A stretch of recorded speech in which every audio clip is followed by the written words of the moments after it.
వినాయక చవితి పనులు అయిపోయా, నావి కూడా అయిపోయాయి. సో నేనైతే ఇలా యాంటిక్ డోర్ని అయితే ఇంట్లో తయారు చేశాను విత్ థర్మోకోల్ అండ్ ఈ వాల్పేపర్ వాల్ స్టిక్కర్స్ అనమాట.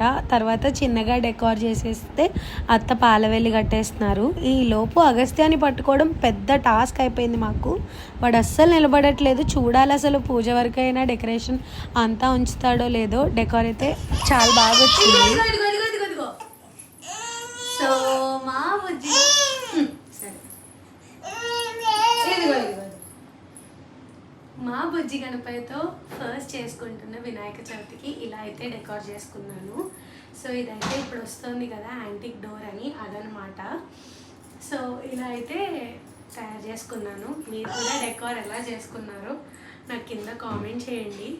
వీడిని పట్టుకోవడం ఇప్పుడు పెద్ద టాస్క్ మాకు డెకరేషన్ కన్నాను.